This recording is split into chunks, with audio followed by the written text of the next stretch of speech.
Hey everyone, this is Erin Ashley Simon. This is Brandon, Killabh. And welcome to another episode of Grassroots Podcast, where it's about the stories of your past, your future, and your present. And presently... And we got a present. We do. See what we did there? But Nice. but just like, you know, your salary when you're a freelancer, she came a little late.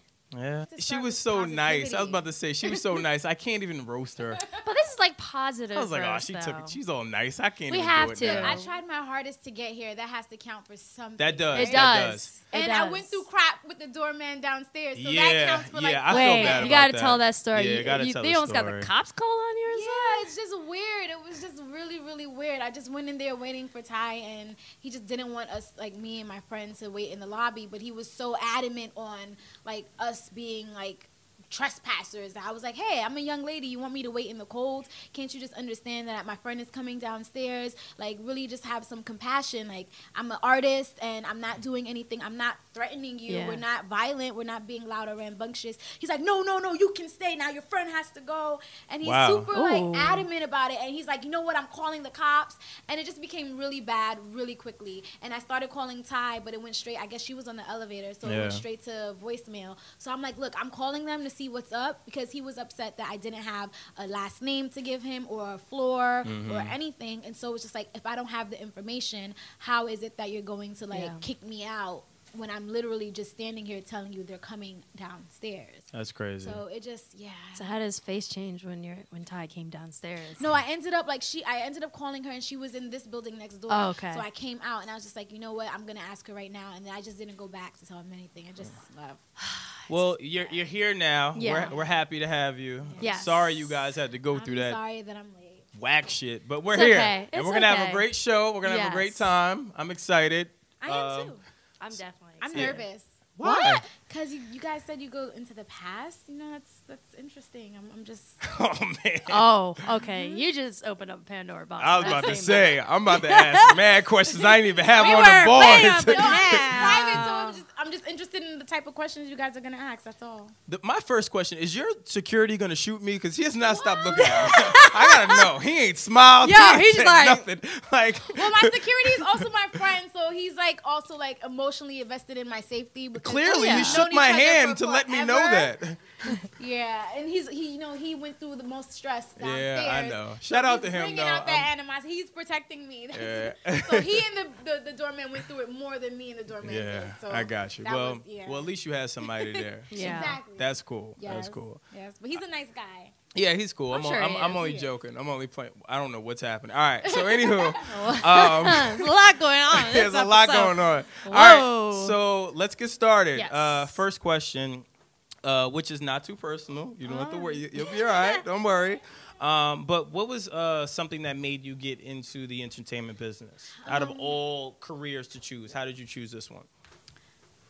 I didn't really look at it as the entertainment business. I was looking at it as a way to tell a story. And so I started out as a dancer. I've always been in the arts since I was young. I just didn't have a family member to sit me down and really tell me like, oh, you can make a living from this. This is what you can do to be happy for forever. Yeah. And therefore I went through schooling for medicine, and at some point I realized that all my friends that I grew up with doing the arts were making careers out of it, and they were able to travel, and they were able to sustain themselves doing it.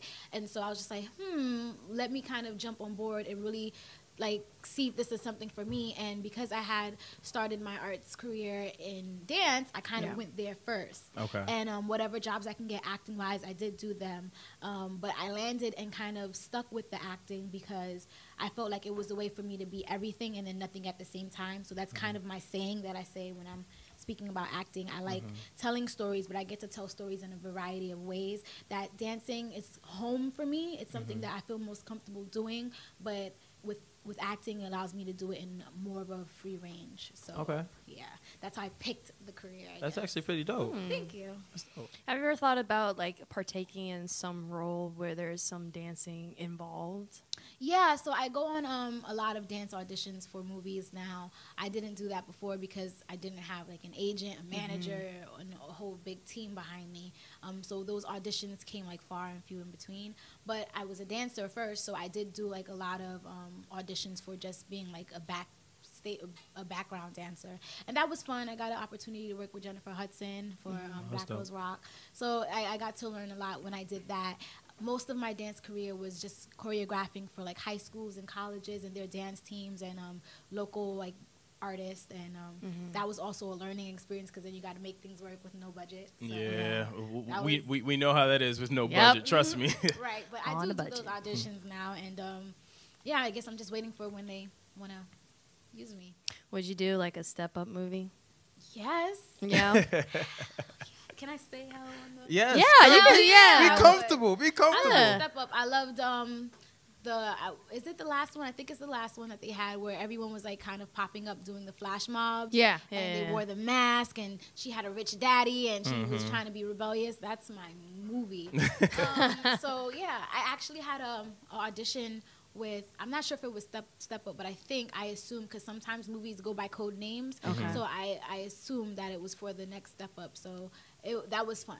Oh, nice. It was difficult. It was really difficult because of the way that they gave us the video to kind of redo on our own. But it was fun. Wait, so explain that. So like for a movie that requires dancing, like how do you try out for it? Like what do they typically do?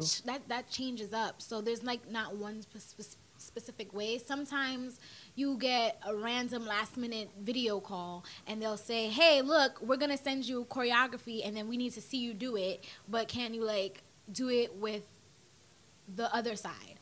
So they'll do everything on their right side and then say, oh, but we need to see it on your left. And so then you have to kind of reverse it. Like they'll try to do hiccups like that just to see like how well you are with taking direction. And then sometimes you get a video call that says you have a long time to recreate the video, but keep the video the same. Sometimes you have to go into an audition, and the audition is just a long dance call before you even get to do any acting at all. Oh, shit. And if you can't make it through the dance call, then you don't get to the acting portion. And then other times you go there and you act first and then you dance after. Sometimes they allow you to make up your own choreography for things, and they just want to kind of see that you're able to dance or you're able to dance in that specific genre. I don't know, there's like so many variations of it, but most of them you just have to know you're going to be able to dance. Yeah. I think one time there was an audition that came through and they asked me to do ballet. And it was just like, it's been... How do I pull this shit off? No, because I'm actually like rooted in ballet and African and contemporary and modern. Oh, wow. So it was pretty easy, but me in high school as a ballet dancer is completely different from me now because I'm just a lot curvier than I was before. And so being on point, being like on your tippy toe, just doing certain things. Well, yeah, that's like a balancing thing at that point. Yeah, it just feels a little bit weird, and I just never know how it's going to come across. So then you have to actually pick moves that kind of flatter your body type and all of that stuff. So it was just weird, and I was just like, okay, this is good, but I like a challenge, so yeah. But speaking of body shaming, have you personally had to deal with anything like that where it's like, oh, you're not thin enough for this or anything like that? Well, I mean, the industry, they're very subtle in their dislike of voluptuous or curvy or even like just a little bit bigger of your body type. Yeah. So they don't outright, or I haven't at least been in a situation where someone outright said, oh, I think you're too big, or I think you're too this, or I think you're too that. But when you've been in the arts and when you've been in the entertainment industry for a really long time, you kind of just see what's working, what's winning, what's always being booked versus what's not. And I'm in a weird place, right? So I'm not skinny enough to be in a lot of things because you have to be like 0, 1, 2, 3, 4. But then I'm not big enough to kind of be plus size. So like I'm a 7, 8, and in order to be plus size, you have to be at least be like a 10, 12. So it's kind of difficult for my managers even to select what to submit me on because they kind of know if she's a leading lady in certain things, they might be looking for something that's smaller. And if she's going to be like the best friend in something, they might be looking for someone who's a little bit bigger. And so that's always something really interesting to see. My managers, they don't really care. So they'll pitch me for like something even when it's asking for someone who's white. And they'll say, she's great, look at my person. But you kind of walk around in the industry with the sense of who you are, where you do fit in, where you don't fit in. Not because people are rude or evil or mean, but just because you kind of know what they expect or what they want, and so you're always on like your P's and Q's to like kind of wait trying for to it. figure out what right. it is. Even like when I post things now, just because I have a little bit more of a following, or even when like now that I'm on TV, like the Deuce is really about being raw. Like they put the ugly wig on you, they do the make, like they really maximize the idea of being rugged, right? And so me knowing that, I was like going crazy mentally, not because they ever placed any type of I guess, opinion in my head, but just because I know that audience members, they don't know the behind the scenes, they don't know about the grunt work, they don't know what's really expected of you or that character. And so I was just waiting for them to just like deliver me and just like come for me. So I was just like, but then it was quiet and no one really said that. They just talked about the wigs, and everybody knew the wigs were going to be horrible anyway because we saw pictures of Method Man. So it was just like, oh, this is a lot easier than I expected. But the anxiety you get because you just know what people expect, and you know what the industry expects, and you know what I'm saying. So you kind of build up this wall yourself. Or even when I'm reading my comments, I'm just waiting like, okay, who's going to be the one? Who's going to be the one? But so far, so good, and I'm blessed for that. You just have to kind of let yourself know or remind yourself that, you know, everybody's different and everybody's beautiful in their own way. And so, So that's why I'm about body positivity. Oh, 100%. So I heard that you sometimes may look at the comments. Like, how are you able to, like, go through some of that? Because I'm sure that you probably had some crazy comments from Power. Well, see now. I left you a comment. Did you? I'm mad you drug Tariq, man. Fuck. Yeah, because it's like you got Tariq strung out. He out here wild, going crazy I'm and mad. shit. Wow. But it's I'm like, mad. But it's kind of like what you said. That same energy. I did. That's crazy. But it's true. It's like, you know, I'll talk to you because you're my friend and he was some other stuff. All right. No, but it's true though. It's like there are people that forget, like, you're acting. You're not this character, and they be tripping. I don't think people forget. I think people just really have fun with the idea of, oh, let's treat it like real life. And so for me, I'm not sensitive. I don't know. I have thick skin. I've always had thick skin. I always say growing up with my dad and my mom, it's just like it don't get no thicker than that. Like once you've been in that, you could just go through everything and anything. So for me, I mean, also, I'm new in the industry now, and so I've had a lot of time just seeing what the industry has done and what like viewers have done to other people, and I've kind of trained my mind to know, like, take it with a grain of salt. Like there's always like there are beautiful people talk about Beyonce, people talk about Halle Berry, people talk about Idris Elba. People talk about the most drop-dead gorgeous people on the planet all day, every day. So it's just like, you know, it's going to come with something. You know, people might hate your character for whatever reason. And so it's just like when you mentally prepare yourself for it, you can just take it a lot smoother. And then for me, it's fun. I love to shoot the shit back and forth with people. Like, that's how I am. So if you come up to me like, nah, son, I can't fuck with you because you did X, Y, and Z, I'm like, look, it was a bad day. She was tripping. Like, I don't know what you want. Like, I'll do something like that with you back because it's just fun. And I've kind of, this is what you want as an actress. You want to do some type of work or body of work that it gets people talking, gets people like interested in what you're doing. Like people are not only saying, "Oh, you can act," or you know, "You did a good job." They're invested in the storyline and they're invested in my character. And you know, like to me, that's a compliment in and of itself, and it's humbling. So when someone like says something in the comment section, I'm more ready to laugh than get angry. Like, it'll take a lot to get me upset at them. Because, one, it's the internet, and I understand, like, there's wall. Trolls. Yeah. There's trolls. Wall there. So it's fun. It's all fun and games to me. What was the craziest comment? I didn't get a lot of crazy comments. It's more like what he said, oh, you drugged my man, or you trying to set him up. And, you know, face to face, someone was like, oh, I need you to take this picture, but after that, you're going to have to square up. I was like, what? I was about to say. What? I was like, let's square up. And it was like, oh. But it was just like, it was funny. It was fun. It was fun. It's fun. Yo. I've been excited. Power was a good journey. Dang, she got people want to square up on her, call the cops on her. Like, what? That's and crazy. I'm just out here being a nice, sweet, innocent person. Like, I bake cookies, and oh my God. I stay home, and I watch TV, and I write in my notebook. You know, I cry on my pillow at night. I don't do nothing to nobody. All right, you selling right now. you selling right now. They just want to beat on me and just, you know. Oh, my God. So now thinking about it, when you talk about, you know, like the body shaming or judgment, do you ever like, has there ever been a time where you wanted to go for a role and you really considered dropping weight or gaining weight to really fit this role? Well, like, I gained weight for the Deuce. Okay. She's from the South. I'm already curvy, and you got to put on a little bit more to be like Southern curvy. No, it wasn't a mandatory thing. It's just kind of when you get a character sometimes, and it's about a story that's very real and authentic, and they're really trying to tell a lot of truths. You get to a position where you want to be as honest as possible, even in your own simple story, no matter how tiny it is. And at one point, I realized I was eating more. And then I was like, maybe I should stop because I don't really want to be gaining weight for being on the Deuce. Yeah. And then I was just like, no, this girl is from the South. All she do is eat biscuits. Like, and that's the honest to God truth, because everyone in my family, they're really like curvaceous, even down to like my 15-year-old sister, and even down to like my nieces and my younger cousins. If they're from the South, they're way more curvy. They're healthy, they're active, they're fun, but they're still way more curvy. And so I wanted to embrace that.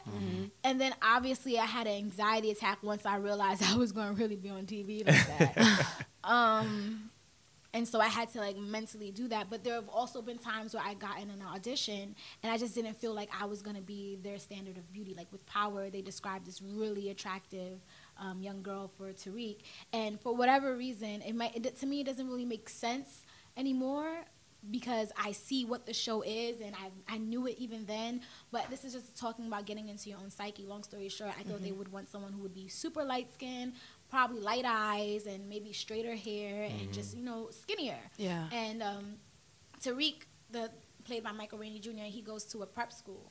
And the prep school is very upscale, and they have a lot of, like, high-fashion-looking young girls who are in the show. And so I just automatically assumed they would get someone who, like, was, like, a little bit blacker than that. Yeah. And so I was just like, well, that's not really me. So even in going into the audition, I told myself I wasn't going to get the role.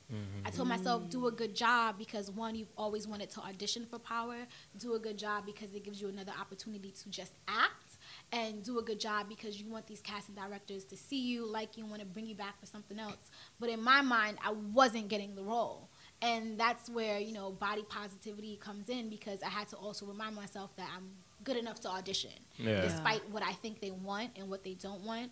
There have been times, too, where as a dancer, just going on auditions there, once you get past a certain weight for dance and ballet, it's over for you. They don't want to see you in leotards. They don't want to see you in point. And so that's something that I really had to, like, overcome when I started to go into commercial auditions, because I thought that was going to kind of, like, trickle over. Yeah. And even with certain dance agencies, like with certain New York City dance agencies, they have a type, and they always tell you on the flyer they'll type. So me, at the time, learning what the hip-hop commercial type was, I had to kind of get over those, like, mental hurdles. But yeah, and I wasn't, even when I was auditioning then, I wasn't as, like, now I'm a 7'8".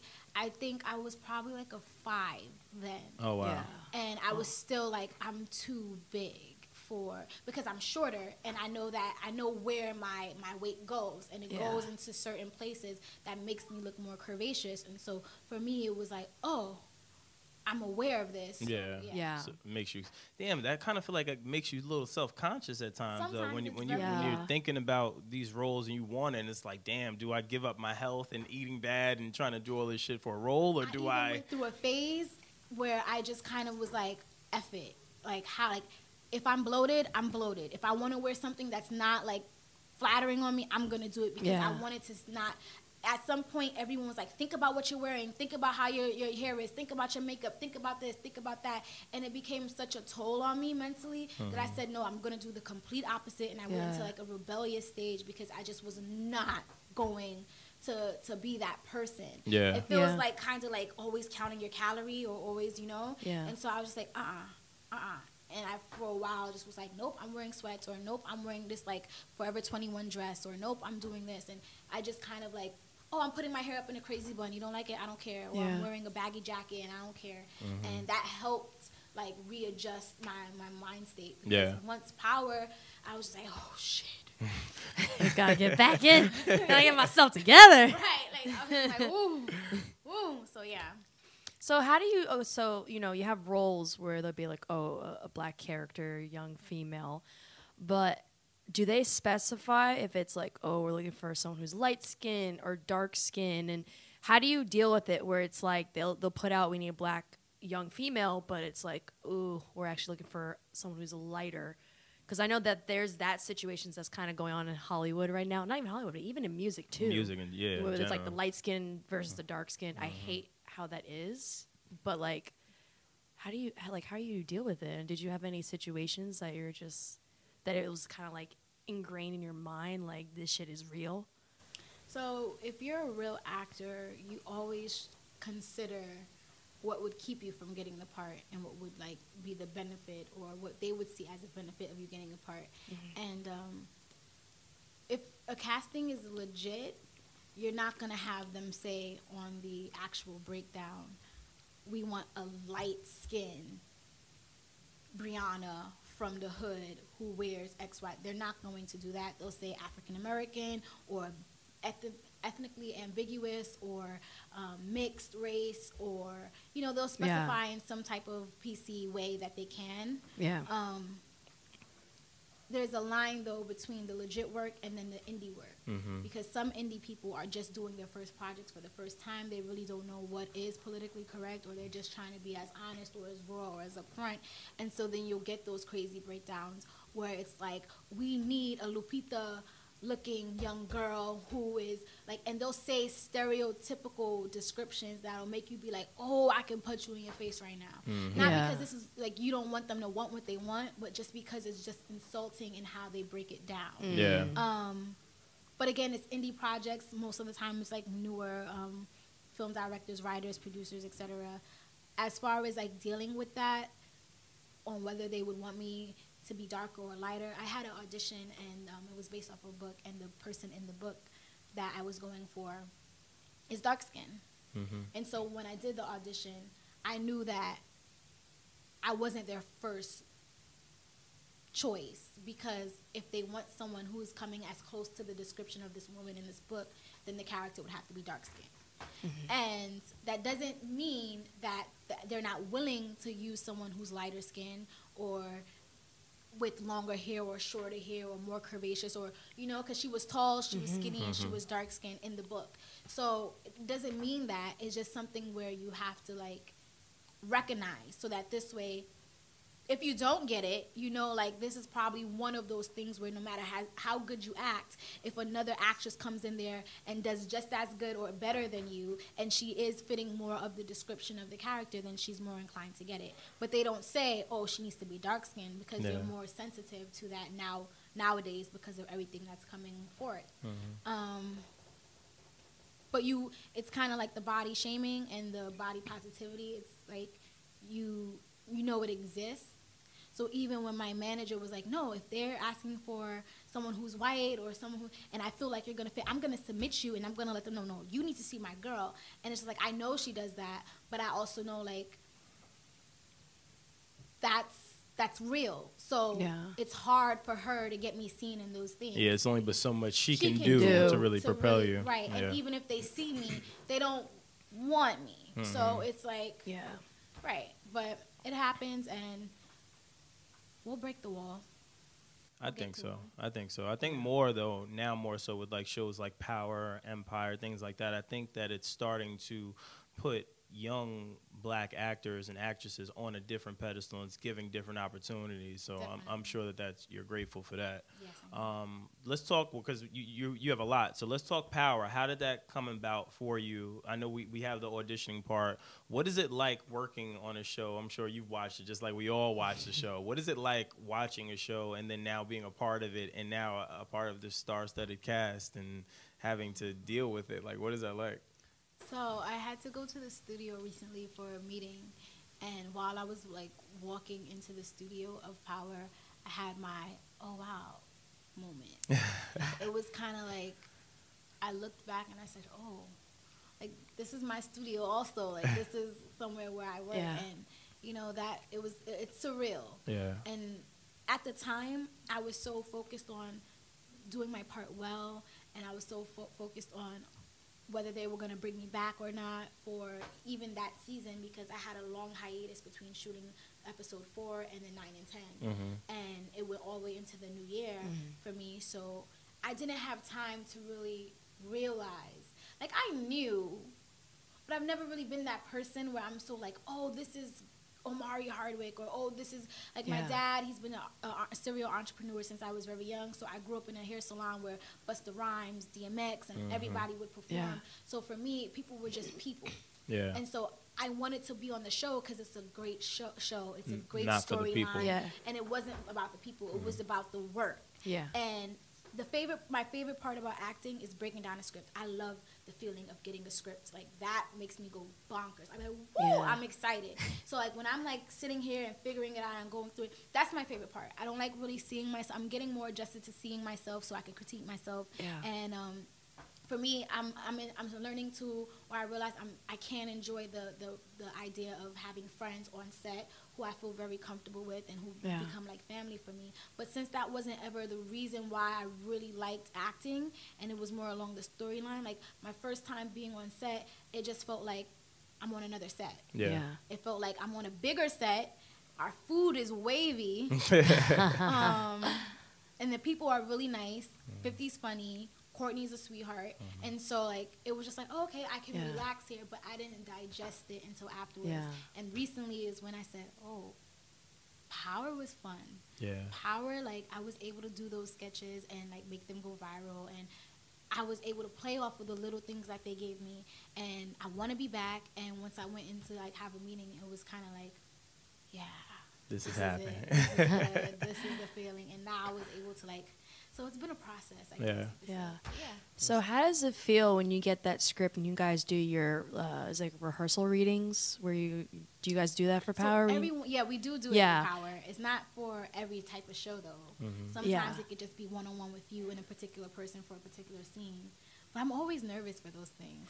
But how is it like when you open it and you realize like someone gets killed off or some situation and you guys in the room like, oh shit, like you're not expecting to like what you read happens, you're just like, wow. So I've only experienced that one time because obviously I was in episode 10 and Raina St. Patrick got killed off, was played by Donshea Hopkins, but I was nervous because unfortunately I think it was the first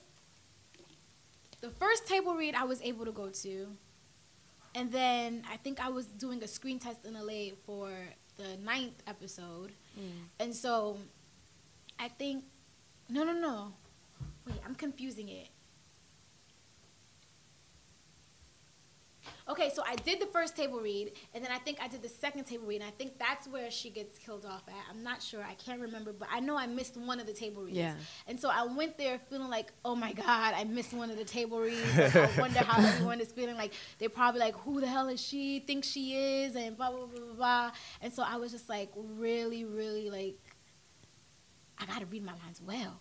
I got to impress them. I got to let them know that they gave me the right scene and I can do this. Because I didn't ever get to have that moment with Tommy before we shot it. And so for me, I was just kind of like, I need to impress them. I need to do a good job. And so it was cool being able to read it, but sometimes you don't always get the script. Sometimes you don't get to read it in advance. So when you're reading it in the actual table read, you're kind of like, I don't know. Every time you swipe the page, it's like, I don't know what's coming up. I don't know what's happening. And then I remember thinking, like, am I going to get killed off? I was about to say, does that ever cross your mind? Like, it's going to happen. Page 10, I'm out of here. I scrolled till I found my scene, and I just go through my scene real quick and be like, am I still there? Am I still there?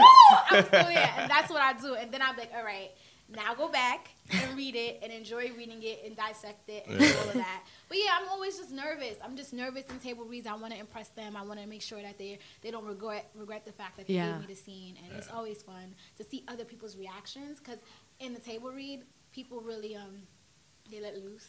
Because on set, you got to be in the character. On table read, they have fun with it. And so just to see, and they have more. They have more scenes, more lines, more whatever, so they get to play with it, and it's just funny, and it's cool. That's dope, though. So, I mean, when that happens now, obviously you already answered the first part of like, damn, am I next? Yeah. Now, do you feel like, all right, I'm now a part of a crucial moment in the show? Like, this is like monumental for me and my career now. Like, this really is a big deal, being a part of such a crazy scene or bunch of scenes when you think about it.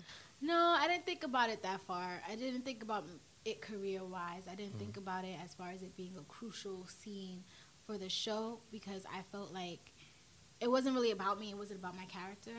My character adds a little bit more flair or whatever to it, but it was about Raina. It was about Tariq. It was about Ghost Tommy. It was about a family. At that very moment, it's about a family. Yeah. It's about working through that struggle of losing a child. And that's what really hit home for me. And it was just seeing, like, Ghost be, like, this is the most vulnerable I think we ever seen Omari be Ghost. And just going through that whole transition with him, it was just, like, it's heart-wrenching. And the only thing I thought about was, one, I get to work with Tommy, and that's going to be super cool because he's one of my favorite characters on the show. And then, two, it was kind of like, I'm happy they didn't kill me off. Yeah. And then, three, I need to make sure that I'm truthful in the moment, and I need to be honest, and I need to be serious, and I need to get it done. And that's kind of really all I thought about. I didn't think about it being crucial because I felt like they could have killed me and they could have kept me, and either way, it wouldn't have changed much. Yeah. I just get to play around with it, and that's it. So. Yeah, that one scene when he came to the apartment, I thought he was going to do something to you. I I was lie. like, oh, shit. I thought it was over. And then he got super calm. I'm like, that's serial killer. Tommy been on some shit running over people's cars. I chalked it up. I said, she's out of here. I was like, oh, Everybody God. did. I did too when I was reading that. I was like, Yeah. I was like, oh. girl, Especially when he calmed. Yeah, I said, nope, it's over. Especially when he And calmed down, I yeah. was like, oh, shit.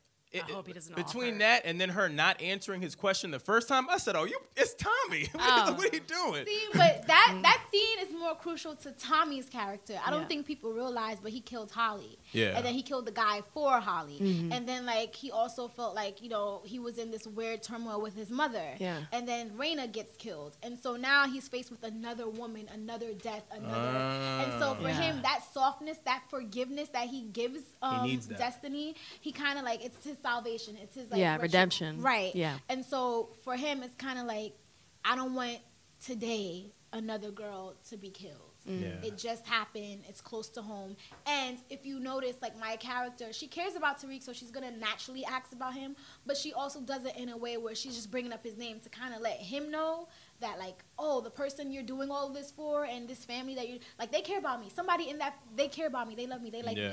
And so it's kind of like, he acknowledges, and he also was like, oh yeah, you're Destiny, like he was talking to me about you, like, so he's playing off of that, but also she is too, to kind of remind him, like, hey, Don't kill me. I'm a young girl, but also I'm attached to another person Yeah. that you love, so if you kill me, you're technically causing more heartache. You don't really want to do that, do you? Right? And so for him, I think that was more of an emotional scene for him. She's just young, and she knows that she's, like, guilty by association, and she knows that what ended up happening was devastating. And so her tears, her lack of being, like, you know, courageous in that moment, I always say, is just knowing that she's, like, attached to it, and one day this situation was going to happen. Yeah.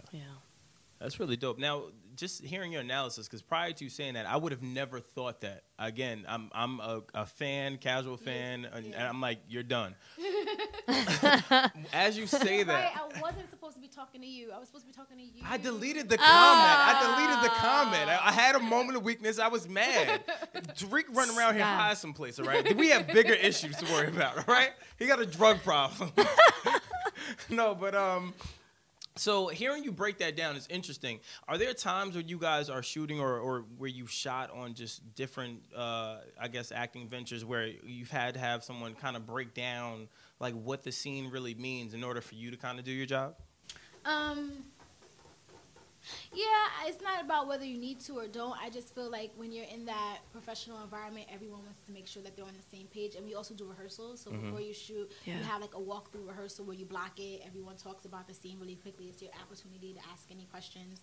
And then afterwards, you'll do a run through, maybe twice more. And then you'll go back off to hair, makeup, wardrobe, or whatever, and then come back and actually shoot it. So you definitely have those moments. But for me, it's really funny because I think it was kind of flipped. So when we were doing that scene, we did a practice grab of the hair. And Tommy, Mr. Joseph Sikora, was like, oh yeah, so just so you know, if you know, I don't know if you read the script, but I'm gonna have to be like, and he was grabbing my hair. So I was like, you know, I'm like, yo. And he's like, oh, you ever took stage combat? And I'm like, yeah. And it was so funny because like he was so rough that my instinct, me being Andrea, kicked in, and I was just like, I was ready to kind of be like, no, let me fight him off a little bit. Yeah. Forgetting that that's not what Destiny's reaction is going to be. So Courtney was like, oh, and Tommy and Joseph was also like, don't forget, you know, she's young, I'm scary, I'm Tommy. And I was just like, oh, right, you're scary, you're Tommy. Meanwhile, I'm from Brooklyn. She's like, I'm about to swing. She's like, I'm about to F you up. You got me all types of messed up. I didn't look like I was going to swing, but you could tell like there was some type of like resistance. I didn't just let him, you know, and so he was like, look, I don't want to mess up your weave. So like, this is what you're going to have to do. And I was just like, you're right. Okay, cool. And then there was also a moment where I was like, oh, you know, we're not going to be sitting down during this. Like, we got to be up and moving because I jump up when you kick in. And then he was like, oh, yeah, right. So sometimes that type of, like, back and forth happens where you're reminding each other of, like, what's going on. Because the emotion was always there. Yeah. I think it was just, like, interpretations of things can be different. And so sometimes you just want to say, oh, you are going to be emotional, but be emotional, like, from the very beginning. Don't be emotional like after resistance. And even with him, I remember we had a conversation briefly where he was like, I can't remember, but he asked me a question on like what he thought he should do as far as one of the moments were concerned. And I was like, he gave me his suggestion of what he was thinking, and I was just like, okay, yeah. And it was like this awkward silence, and he just kind of looked away like, and I didn't realize that he was trying to like really have my actor opinion like come through, because I never thought in Joseph Sikora was gonna give a hell about you be coaching him, right? It's not about coaching, but just like giving a hell about what my opinion is. And that's when I realized like, oh, he's treating me like his scene partner because he sees me as like his professional like scene partner. And then I eventually like it clicked, and I was like, oh yeah, so I think that makes sense. And I said something back, and he was like, right, good, okay, good. And it was what he needed as an actor to just kind of like drive home everything that he had going on in his mind. And he came and he was like, you know, because I didn't even realize Tommy was going through such this pivotal moment. And I guess him and Courtney must have had a conversation, or maybe somebody else or one of the writers had a conversation to really remind him like, oh, Raina just died, and you killed Holly, and you're this, and you're that, to really make him say, oh, okay, this is why. Because I think Joseph thought Tommy was going to kill me, too. He was like, oh, no, Tommy's going to kill her. Like, what's going on? He was like, no, what? Oh, he doesn't kill? Okay, And you're sitting up there like, wait, I didn't read that in the script. I don't know. What is he talking about? Hold on. Is this a new What is script? he talking about right now? No, I think he just said it as a means of, like, he wasn't going to be that emotionally invested in the moment. Yeah. Do you ever worry about overanalyzing like specific scenes when you're looking at scripts, like thinking too much about it, about what to do for this and that? Yeah, and in those moments, like I just go talk to someone, or I ask my manager, can you go contact this person so I could talk to them and see if they don't mind, like just letting me know. And in those cases, they'll be like, oh no, girl, you're thinking way too much into it. No, she's just drinking her Coca-Cola. she's just chilling. I'm like, you sure? Because the way she sipped it, I just feel like they'd be like, no, calm down. So yeah, it happens. But I'd rather think too much and then be wrong and have them tell me to dial it down than not think enough about it and then something catches me way off guard and I'm not emotionally prepared to do that. So yeah. And then I've been lucky, like HBO and Stars, like they're great. Being on Power and HBO, they're really great. So a lot of the directors, especially in the Deuce, we had a lot of women directors, and they know how to talk to you. They know how to make you feel good. I want to segue there. That was going to be my thing. I read that the majority of the cast or directors are women. Yes, definitely. How is something like that? Like to be, because, you know, a lot of times in this sort of industry, entertainment industry or acting industry, I should say, theater, whatever. I don't know the politically correct term, but you get what I'm saying. Yeah.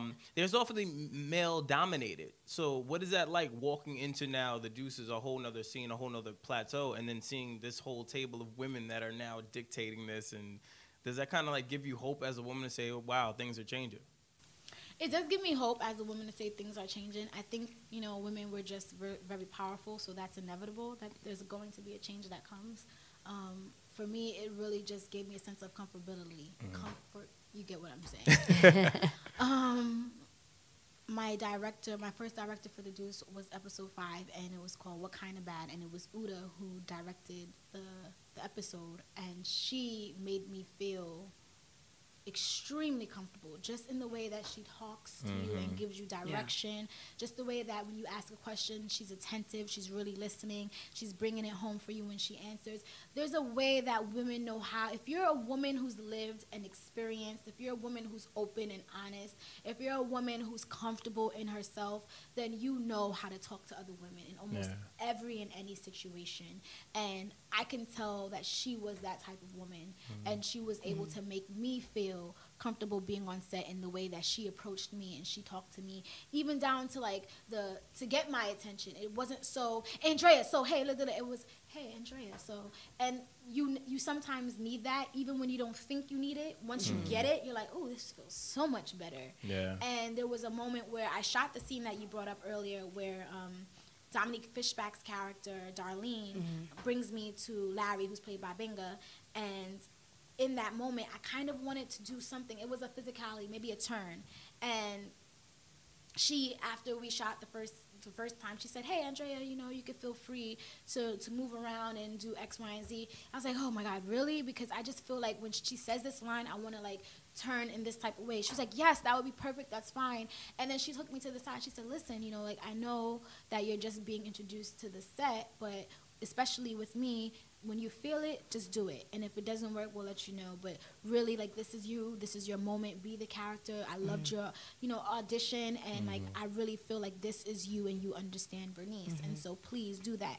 And that was a moment of me where I wasn't solidifying my spot anymore. Like, I can be the actor I've trained to be, the actor that I want to be. I can make those decisions about my character and be okay with it. I can have that conversation and that dialogue.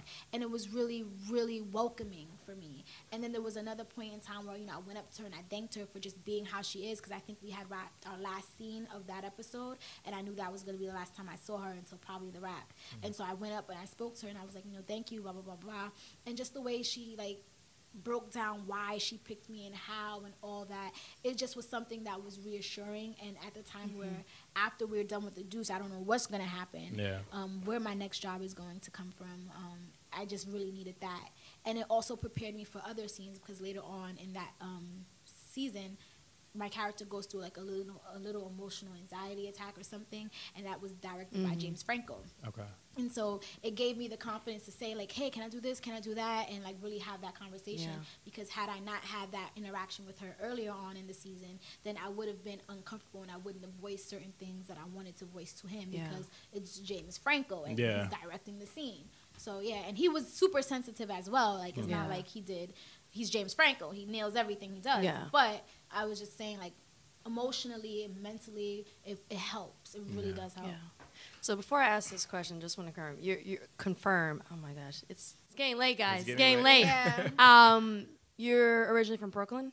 Yes.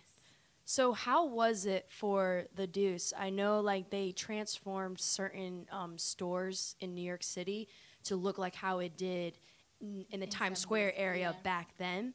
How is it for you to be able to film, like, shows and in the city that you're from, and then be able to, like, you know, if your friends walk by the set and see you on set, and just kind of like seeing that whole transformation of you? Like, how is that experience?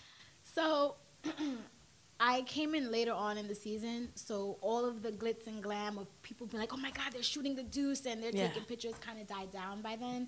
I didn't have to really undergo that too much. And then they did a better job of keeping it at bay because of what happened in the very beginning. And shooting the Deuce was a long process. So by the time they even had my audition come up, I thought they had already picked most of the prominent roles anyhow. I didn't think there was, you know, that. So it wasn't too bad. It wasn't too much. That wasn't something that was on my mind. And then also my character, I looked very different.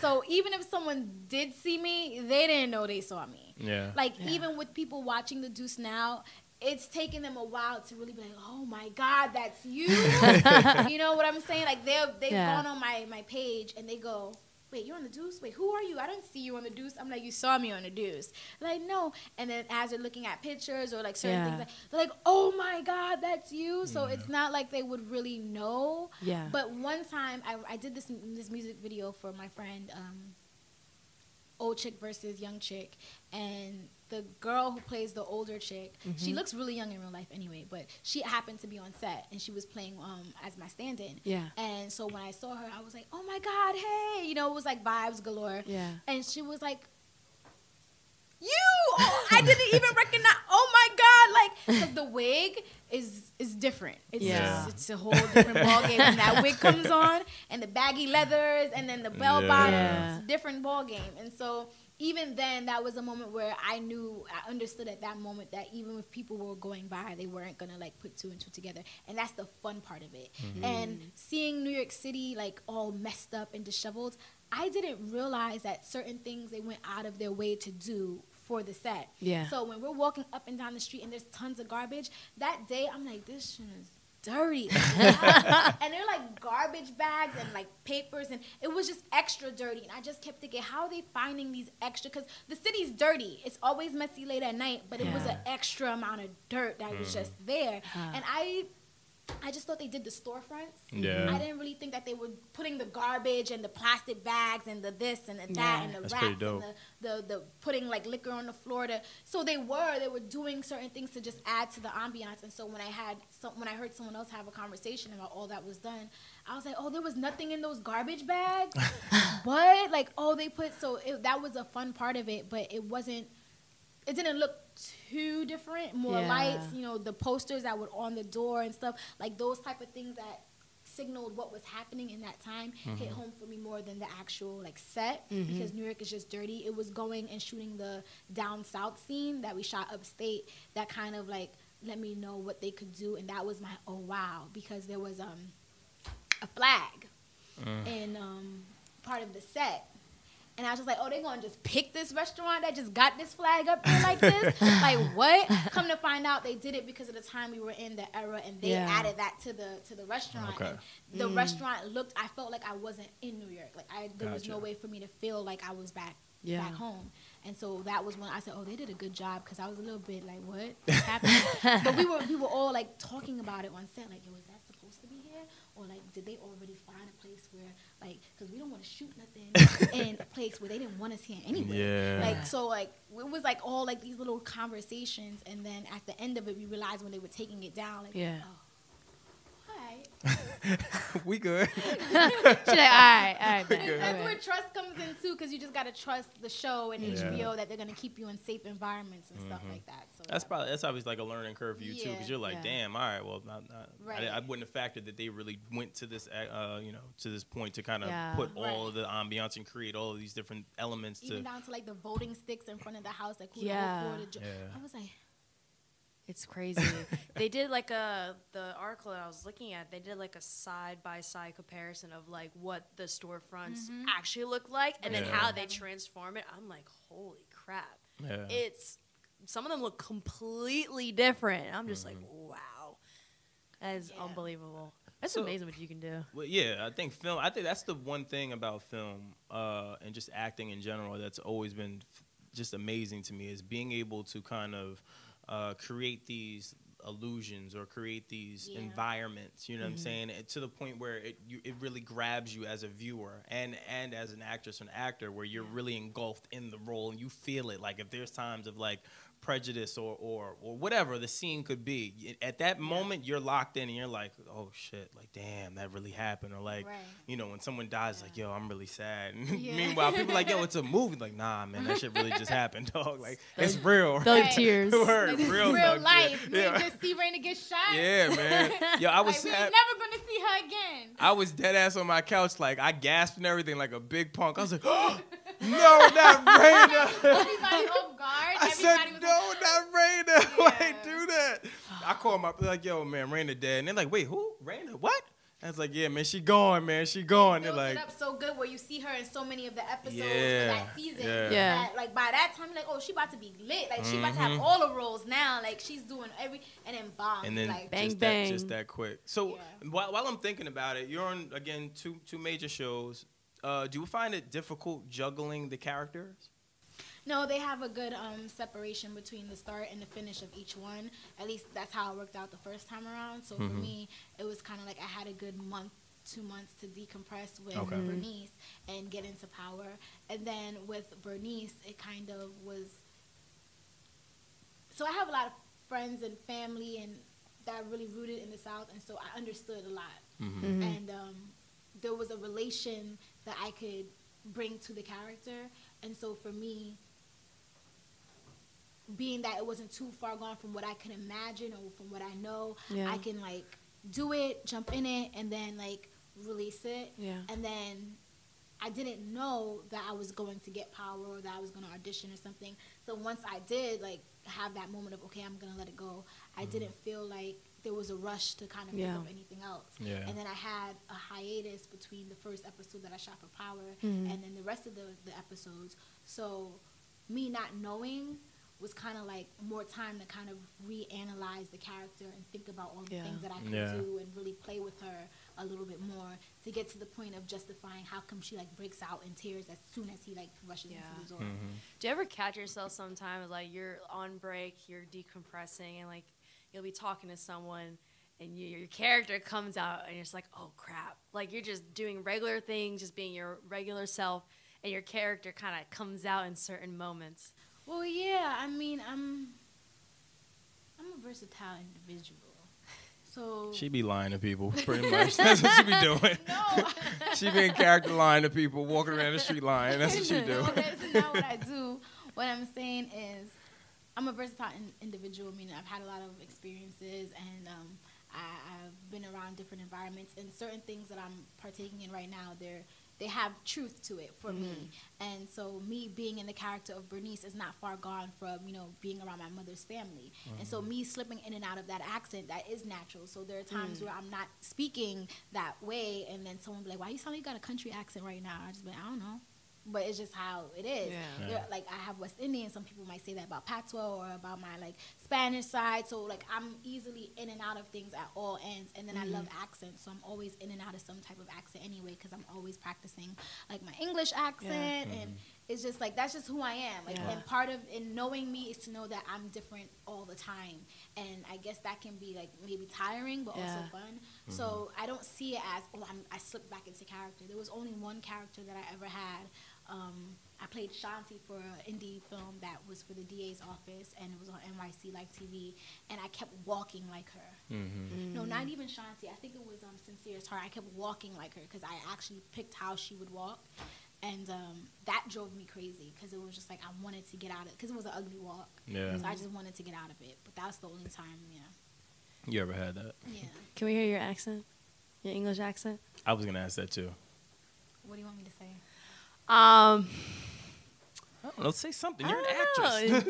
Improv. Just say. All right. Tell me about what did you eat for breakfast today? Well, the only thing I was able to have was this. That's it? Yeah, there wasn't much. Or do you want me to do like a real hard Cockney one? I could do that one too. Yes. Make it really thick for you. Oh, she's good. That's really good. That That's really good. Yeah, she switched. I'm sold. Yo, I'm she sold. switched it. She went. Oh my gosh, that was. You just gotta catch that? give me more to say. Like That's I have to, no, but that's I heard the difference though. Oh, okay. I heard the second she switched. Yeah, I was that's like, what I'm saying. oh, That's really dope. That's impressive. that is so dope.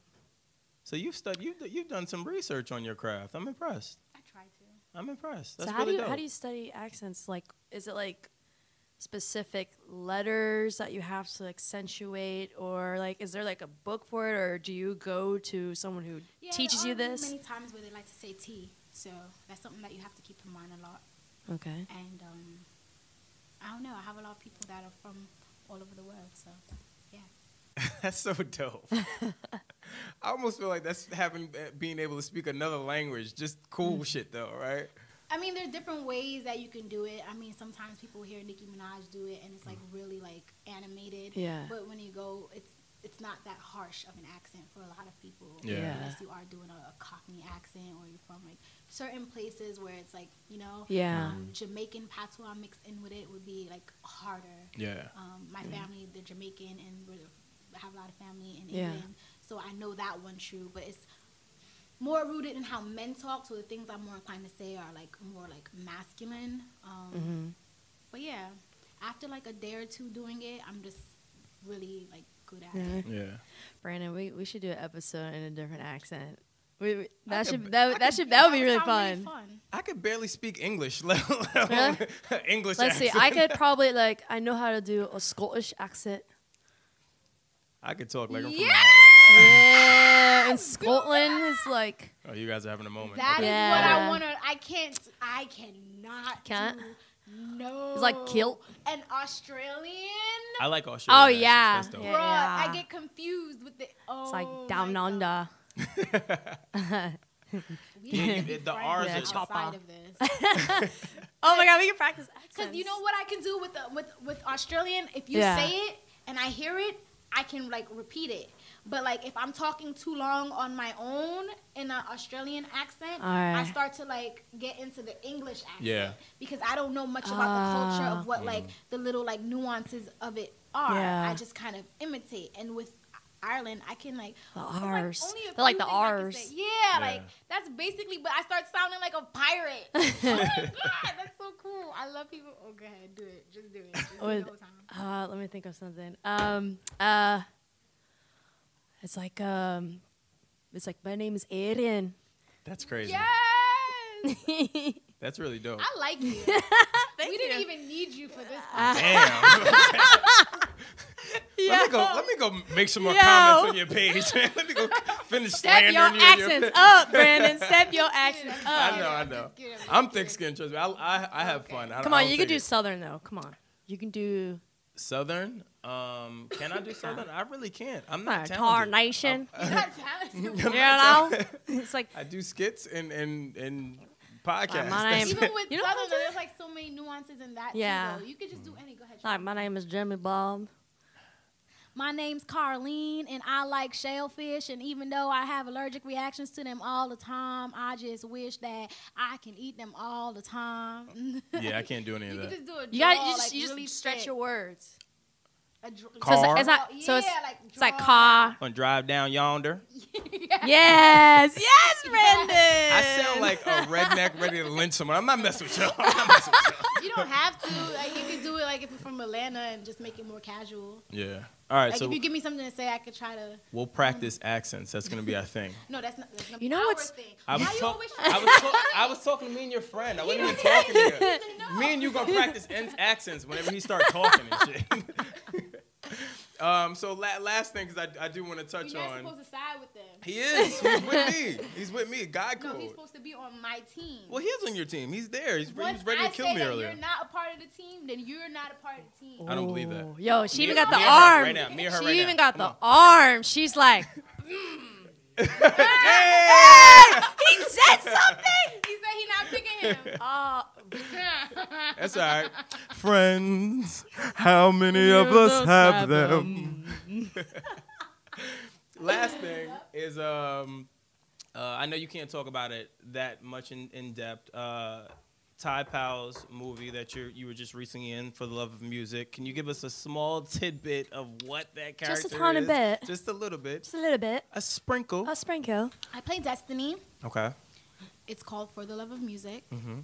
It's an awesome movie about a young girl's journey through the foster care system and how even when everything seems to be going against her and dragging her down, she finds a way to dig out of the mud and find happiness and find love and find light and be a part of something more than what people ever expected her to be. It's true and it's honest and raw. It's funny, it's witty, it's smart. And I'm excited and I'm proud and I'm honored to be a part of it. I'm telling Ty Powell's story in a loose way. Okay. And I hope to make her proud. Hey. And I think that a lot of young girls are really going to connect to it and grow from it and learn from it. And I think it's necessary right now. The cool thing is that it's a timepiece. So we go back in time into the 80s? Yeah, into the 80s. And so I got to be cool again for a little bit. All right. Excited. I'm excited. That's All really right. dope. That's And we really involve dope. music into it. So me being a lover of music and the arts, it was Well, yeah, kinda, that's like Yeah. heaven, I'm sure. it was that point. directed by Chad Quinn, Okay. written by him as well. And I play opposite Cisco Reyes, who's also an actor, big time. He's in LA. He's doing his own thing now. And Mick, I don't know if he's still here, but he's a part of the cast as well. He plays a foster brother of mine. And things get really real and interesting. Okay.